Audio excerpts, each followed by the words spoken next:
Hi, all. My name is Jennifer Jarvis, and I'm a disability attorney, and I'd like to welcome you to another edition of Disability Bites, which is where I provide you with bite-sized information about a system that, quite frankly, bites, brought to you by Georgia Advocate Partners. Today's bite is all about figuring out your onset date for disability. Earlier this week, I was on the phone with a specialist from the Social Security Administration, and we were talking about some technical aspects of a claim. He mentioned to me that he sees a lot of confusion with claimants about figuring out what their onset date is. So let's talk about that. When you apply for disability, you're going to have to tell the Social Security Administration the date that you became disabled. And remember that for Social Security purposes, disabled has a particular definition.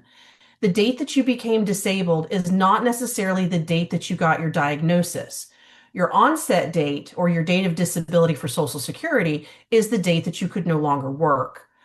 A lot of people are diagnosed with chronic conditions, and those conditions will continue to get worse, but that person is still working, maybe even for years with that condition.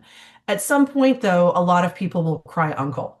Your onset date is that date, the date that you said, I can't do this anymore, the date that you went out of work, not the date that you actually got your first diagnosis. I do have a potential exception for this. If you've been out of work a very, very long time and you're just now filing for disability, you're probably filing for SSI, which is Supplemental Security Income. For SSI, they don't do back pay, and so they are going to fix your disability date as of the date that you applied. And also, quite frankly, Social Security is not going to really dig into a case where you are claiming medical conditions from 10 years ago, but are just now applying. So if you are applying now for SSI, they're going to fix it to the date that you applied, even if you contend that you became disabled 10 or 15 years ago.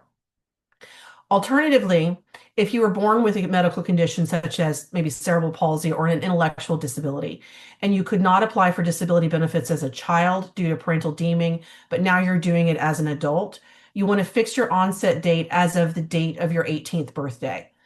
This is important because hopefully in the future, you're going to apply for something called disabled adult child benefits. When you do that, you have to prove that you became disabled prior to age 22. So for this type of case, I would really encourage you, despite what the field office might tell you, to put your onset date as of the age that you turned 18. So that is your quick bite for today. My name is Jennifer Jarvis, and if you need help with your disability claim in the Georgia area, please reach out to me at georgiaadvocatepartners.com.